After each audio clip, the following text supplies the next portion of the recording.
नमस्कार, मैं बीनू जायसवाल। मेरे चैनल करी सॉस में आपका स्वागत है। तो छठ पर्व बीत चुका है और मैंने थोड़ी सी क्लिप बना ली थी आपके लिए कि छठ पर्व मैं किस तरह से मनाती हूँ।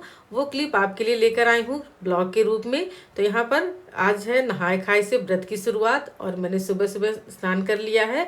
और यहाँ पर मैं गेहूँ को अच्छी तरह से साफ करके इसे धो लूँगी, क्योंकि जब भी हमारे यहाँ ठेकुआ प्रसाद बनता है तो उसकी शुद्धता का बहुत ही ध्यान रखा जाता है। और इसी तरह से मेरी दादी सास जो है वो छठ पर्व मनाया करती थी। तो यहाँ पर मैं गेहूं को अच्छी तरह से वॉश करूंगी, जिसकी बनेंगी ठेकुआ प्रसाद और पूड़ियाँ बनेंगी जो छठ माता की पूजा में चढ़ाया जाता है उन्हें। तो यहाँ पर गेहूं को अच्छी तरह से धुल करके इन्हें हम धूप में सुखाएंगे और फिर इनका आटा पिसवाया जाएगा और फिर इनके बनेंगे ठेकुआ। तो इस तरह से नहाए खाए जब शुरू होता है तो फर्स्ट दिन हम गेहूं ही साफ करते हैं और उसके बाद नहाए खाए की शुरुआत हो जाती है। तो इस तरह से मैं बरसों से करती आई हूँ छठ पूजा और मैं इसी तरह से हर साल करती हूँ। तो ये गेहूँ हमने छत पर फैला दिया है और इस तरह से ढक दूंगी ताकि इसे किसी जीव जंतु खा ना ले। तो इस तरह सुरक्षित है। नहाए खाए शुरू है तो आज मैं बनाऊंगी लौकी और चने की दाल की सब्जी जो व्रत में खाया जाता है और इसी से व्रत की शुरुआत भी हो जाती है। तो चलिए दिखाती हूँ आपको कि किस तरह से मैं लौकी और चने की दाल की सब्जी बनाती हूँ। तो थोड़ा सा तेल गरम करूँगी और ये बिना लहसुन प्याज की बनती है। तो इसमें जीरा डालूंगी और थोड़े से इसमें अदरक और हरी मिर्च का पेस्ट डालूंगी, इस तरह दरदरा करके। थोड़े से सूखे मसाले, हल्दी, मिर्चा, धनिया पाउडर, गरम मसाला डाल करके इसको हल्के हाथ आंच पर भून लूंगी और इसमें धुले हुए चने की दाल, लौकी और टमाटर डाल करके नमक डालेंगे और थोड़ा सा पानी डाल करके इसमें 1 सीटी या 2 सीटी लगा लेंगे जब तक कि चने की दाल अच्छी तरह से गल नहीं जाती है। तो यह हमारा बन गया लौकी और चने की दाल की सब्जी। और इसके साथ चावल और थोड़े से आलू की सब्जी, बिना लहसुन प्याज के ही ये सात्विक भोजन खाना होता है। तो इस तरह से मैं बना करके तैयार कर लूँगी और इसे खा करके मैं नहाए खाए से व्रत की शुरुआत करूँगी। तो यहाँ पर दूसरा दिन शुरू हो गया है और आज है खरना। तो यहाँ पर मैं खरना का प्रसाद बना रही हूँ। तो ये गुड़ की खीर बनती है यहाँ पर। तो मैंने यहाँ पे थोड़ा सा चावल लिया है और गुड़ के साथ इसकी मैं खीर बनाऊंगी। तो गुड़, पानी और चावल को धुल करके अच्छी तरह से चावल को पकने तक इसमें पकाना है। उसके बाद इसमें दूध को डालेंगे जब ये खीर अच्छी तरह से पक जाएगी। उससे पहले रोटियाँ भी बनती हैं खरना प्रसाद के लिए। तो मैं यहाँ पर आटे को गूँथ लूँगी और गूँथ करके यहाँ पे रोटियों को भी सेक लूँगी। और हमारे गुड़ का जो है प्रसाद ये तैयार हो गया है। और इसके बाद इसमें हम डाल देंगे थोड़ा सा दूध और उसके बाद ये तैयार हो गया हमारा प्रसाद। तो इस तरह से प्लेट में मैंने निकाल लिया है प्रसाद और ये भगवान को भोग लगेगा। और इसी प्रसाद को हम सब खाएंगे, थोड़ा थोड़ा परिवार के सभी सदस्य। और मैं भी इसी प्रसाद को खा करके खरना व्रत करूंगी और उसके बाद मैं छठ पर्व का शुरुआत करूंगी दूसरे दिन से। तो यहाँ पर छठ पर्व शुरू हो चुका है। सुबह सुबह ही मैं नहा करके जल्दी से पूजा कर ली हूँ। लड्डू गोपाल को भी नहला दिया है मैंने, क्योंकि आज बहुत सारे काम होते हैं तो इस नाते जल्दी जल्दी करना शुरू करूँगी मैं। तो यहाँ पर मेरी पूजा संपन्न हो गई है और बाकी का काम शुरू करते हैं। आज शुरू हो गया है छठ का दिन। तो मैंने यहाँ पे सुबह सुबह तहरी बना दी है और घर की साफ सफाई भी अच्छी तरह से हो चुकी है और मैं नहा चुकी हूँ और मैंने पूजा भी कर लिया है सुबह का। और यहाँ पर दौरी को अच्छी तरह से मैं वॉश करूँगी, क्योंकि ये सब साफ सफाई का त्यौहार है तो बहुत ही अच्छी तरह से सारी चीज़ों को क्लीन करनी होती है। तो यहाँ पर दौरी और सूपा मैंने अच्छी तरह से धुल लिया है ताकि ये सूख जाए और इसमें मैं धुल करके फलों को भी रख सकूँ। तो यहाँ पर इस तरह से धुल करके पानी छन्ने के लिए मैं सूपे का रख दूंगी। और फिर मैं सारे फल को भी अच्छी तरह से धुल करके इसी दौरे में रखूंगी, क्योंकि हर साल हम नया ही दौरा खरीदते हैं और यही ट्रेडिशन चला आ रहा है, उसी को मैं फॉलो करती हूँ। तो सारे फलों को मैं धुल करके इस तरह से इसमें अरेंज कर दूंगी। तो मेरे सारे फल लगभग धुल करके तैयार हो गए हैं और इसके बाद हम तैयारी करेंगे अपनी ठेकुआ बनाने की। तो चलिए बनाते हैं हम ठेकुआ। तो यहाँ पर जल में गंगा जल मिलाऊंगी मैं और आटे को छान करके थोड़े आटे की मैं पूड़ियाँ बनाऊंगी और थोड़ी की ठेकुआ बनाऊंगी। ठेकुआ की रेसिपी मेरे चैनल पे आपको मिल जाएगी। तो यहाँ पर मैंने मोयन दे करके ठेकुआ का बैटर बना लिया है। बेटी भी आ गई है और मेरी नंद भी आ गई है और ये दोनों ठेकुआ बनाने में मेरी मदद कर रही है और बेटी दिखा रही है कि देखो सही बना है कि नहीं। तो मैंने कहा कि बहुत अच्छा बना है और नंद मेरी जो है वो पूड़ियाँ भी तलना शुरू कर दी है। तो इस तरह से बेटी ने ठेकुआ छापना शुरू किया और मैं तलना शुरू कर दी हूँ। तो यहाँ पर बेटी और नंदे होती हैं घर में तो बहुत ही हेल्प हो जाती है और बेटी मेरी जो अलग अलग शेप की यहाँ पर ठेकुआ छाप करके बहुत ही एक्साइटेड हो रही है, क्योंकि उसे बहुत मज़ा आ रहा है इस काम में। और मैं इस नाते उसे सिखा रही हूँ कि ये सब चीज़ें बच्चों को धीरे धीरे आनी ही चाहिए, जो अपनी घर की परंपरा है। तो यहाँ पर मैं आ गई हूँ पूजा के कमरे में, और ठेकुआ भी मेरी छनकर तैयार है। तो यहाँ पर सूप को मैं इस तरह से हल्दी और सिंदूर लगा करके टीकूंगी, जैसा कि मेरे यहाँ परंपरा है। और यहाँ जो दौरा है वो भी नया है, तो इसको भी टीकना पड़ता है। और फिर सारे फलों को मैं अरेंज करूँगी इसी सूप में, और उसके बाद हम चलेंगे छत पर। तो सारी इंतज़ाम यही कर लेती हूँ। उसके बाद हम पतिदेव और बेटा जो है वो दौरा और सूप को छत पर पहुँचाते हैं। तो मैं हमेशा छत पर ही छठ पर्व करती हूँ, घाट पे भी नहीं जाती हूँ, क्योंकि घाट पे बहुत दूर है और जाना भी थोड़ा संभव नहीं हो पाता है, क्योंकि सासू माँ का जो है स्वास्थ्य अच्छा नहीं रहता है, इस वजह से। तो यहाँ पर मैं सारी तैयारियाँ करके और इस तरह से मैं रख दे रही हूँ। और ये ब्लॉग मैं इसलिए बना रही हूँ कि आपको भी पता चले कि मैं कैसे छठ त्यौहार मनाती हूँ, और जबकि सभी लोग मनाते हैं और अपना अपना तरीका सबका होता है। और ये श्रद्धा से मना करके इस तरह से त्यौहार मैं आपको दिखा रही हूँ इस ब्लॉग के रूप में। तो यहाँ पर मैंने सारी चीज़ें फल वगैरह अरेंज कर दिया है, और सारे पूजा के सामान भी इकट्ठे कर दिए हैं, ताकि पति और बच्चे जो हैं उसे उठा करके छत तक ले जाएं।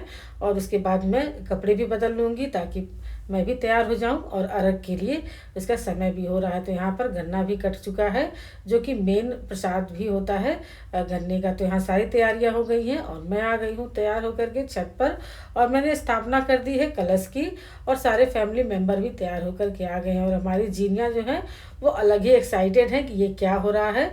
तो उन्हें हमने हटा दिया है, और इस तरह से पूजा हमारी शुरू हो गई है। तो बस अर्घ का टाइम हो चुका है, और मैं जल में खड़ी हूँ लेकर के सूपा, और इस तरह से इंतजार किया जाता है कि सूर्य देव को हम अर्घ दें। तो इस साल मेरी सासू माँ अस्वस्थ हैं, तो उनके जो सूपा है वो मेरे पतिदेव ले लिए हैं, क्योंकि वो इस सूपा उठा नहीं पा रही थी और किसी तरह से वो छत पर आई हैं। तो इस वजह से हमने उन्हें कहा कि आप रेस्ट करिए और हम लोग आप पूजा संपन्न करेंगे। तो यहाँ पर हम इंतजार कर रहे हैं अब अर्घ देने का। और यहाँ पर बेटी जो है वो गंगा जल से अर्घ दिला रही है। तो शाम के टाइम हम गंगा जल से ही अर्घ देते हैं, और इस तरह से हम अर्घ दे रहे हैं। और इसके बाद बेटे ने भी अर्घ दिलवाया, और सारे फैमिली मेम्बर बारी बारी से हमारे यहाँ अर्घ दिलवाते हैं। और सारे बच्चे, सारी बेटियाँ, तो सभी लोग अभी बारी बारी से अर्घ दिलवाएंगे इस तरह से।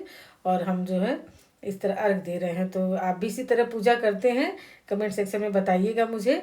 तो इस तरह से हमारी पूजा संपन्न हो रही है शाम की। तो इस तरह से मैं हर साल पूजा करती हूँ, जैसे कि मेरी दादी सास ने मुझे सिखाया है छठ पूजा करने का तरीका। अगर आपको मेरी पूजा में कुछ भी कमी रह गई हो तो ज़रूर कमेंट सेक्शन में मुझे बताइएगा, मैं उसे सुधार करने की पूरी कोशिश करूँगी।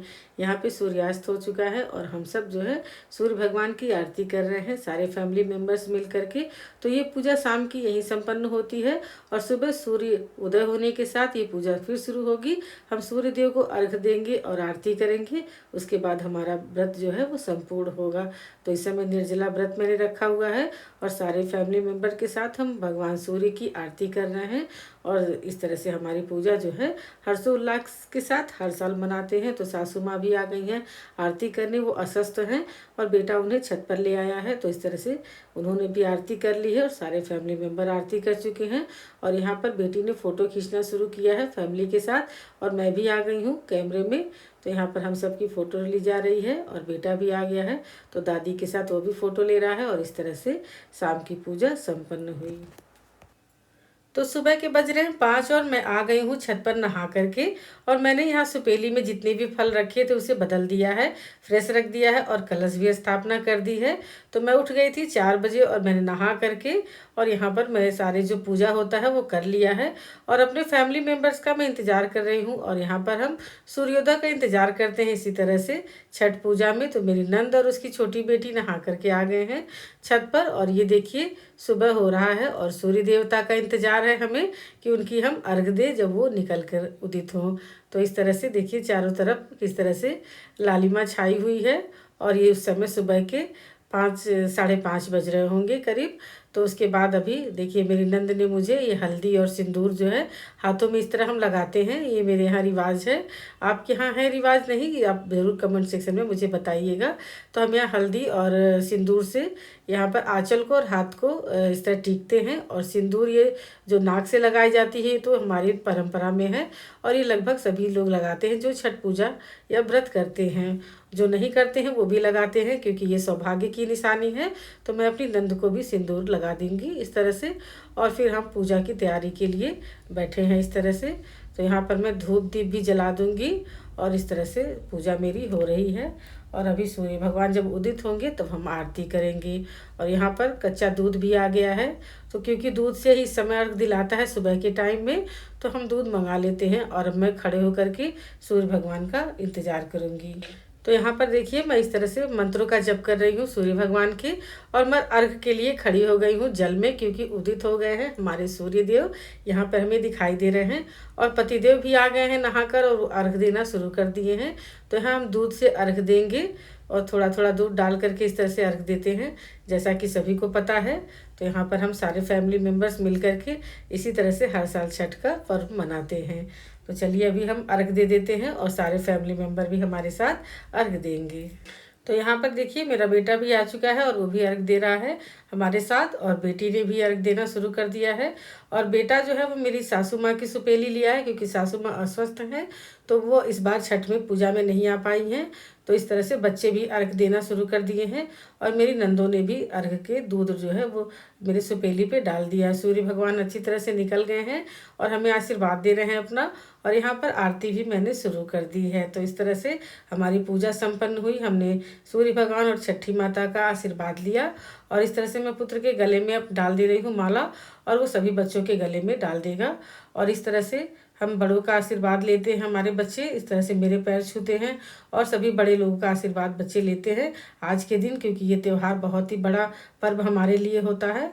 तो ये जो है बच्चे हमारे सबका आशीर्वाद लेते हैं। तो इस तरह से, और मैं अपने पति देव के भी पैर छूऊंगी और इनसे भी आशीर्वाद लेती हूँ, क्योंकि ये हमारी परंपरा है, तो उसे मैं ज़रूर निर्वाह करती हूँ। और मैं अपनी भांजी के भी पैर छूती हूँ, क्योंकि ये परंपरा हमारे यहाँ से सदियों से चली आ रही है। नंदों के भी पैर छुए जाते हैं हमारे यहाँ, लेकिन हमारी नंदे जो है पैर नहीं छुआती मुझसे, क्योंकि मैं सबसे बड़ी हूँ घर में। तो वो इस तरह से गले मिलती हैं हमसे। और फिर मैं सबके आंचल में इस तरह से प्रसाद भी दे दूँगी यहीं पर। तो मेरी नंद ने आंचल में प्रसाद ले लिया है, और छोटी वाली ने भी ले लिया है। और इस तरह सारे बच्चों को प्रसाद वितरण करूँगी। और फिर सारे बच्चे जो है प्रसाद लेकर के सारे सामान को नीचे पहुँचाएंगे छत से। और इसी तरह से हमारा व्रत जो है पर्व संपन्न होता है। और इस तरह से मैं हर साल जो है अपने परिवार के साथ, अपने नंदों के साथ छठ का पर्व मनाती हूँ। तो उसी का छोटा सा ब्लॉग आपके लिए लाई हूँ, और मुझे उम्मीद है कि आपको मेरा ब्लॉग पसंद आया होगा। और ये छोटा सा ब्लॉग मैं आपके लिए लेकर आई हूँ। और यहाँ जीनिया भी प्रसाद के लिए खाने के लिए लालच दिखा रही हैं, तो थोड़ा सा इन्हें मिलेगा। और इस तरह से मेरी छठ की पूजा संपन्न हुई। आप ज़रूर कमेंट सेक्शन में बताइएगा कि आपको मेरी ब्लॉग कैसी लगी।